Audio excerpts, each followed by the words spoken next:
Siganahan mo palit diha. Narao. Wow, napay mangrove gamay.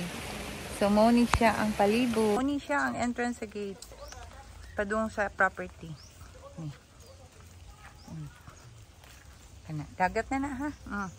Kita mo anak, dagat na diha. Muni ang gate sa property.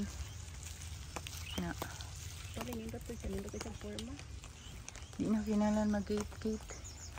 Pero pwede at least pa naanadaan. Sural na, Philippines na. So, padung na misa. Ako na ma-develop do. Wala lang na sa ito. Wala ka nakabot 100. Mga 70 plus lang na meters. Ang distance? Oo.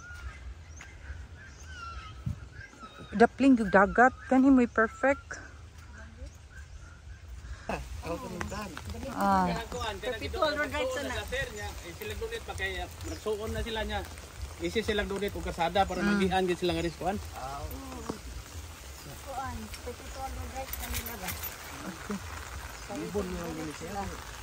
Okay, adto na to ang dagat ha. Ini siya nala. Para makita ninyo. Kahoy gamay. Oh, nice. Pero dito tibaas dito. Squarish day ang yuta. Square ang forma. Oh, square ni siya muli na kanindot sa yuta. Dako sa shoreline dito sa kanang ko dagat. Kapin man ang kuan shoreline. Sige. Okay, so nanata sa dagat yun. Una, da siya kuan. Kanang mangrove. Pero paan ba siya? Style ko na legod kanang naman lagod ko nang kuan.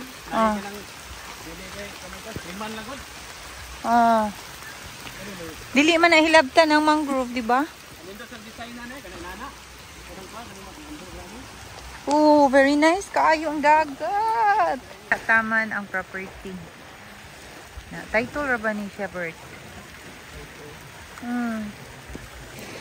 Title ni nga property. Padali. Wah, palit na mo in town. Kay Ginoo, nabasa gyud ko. Awa. may dili wala uwan. Awa ang dagat. Siganahan mo palit diha. Narao. Wow, napay mangrove gamay.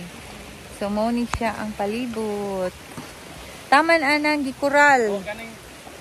Kanang nasa kuluyok, kita mo. Muna siya.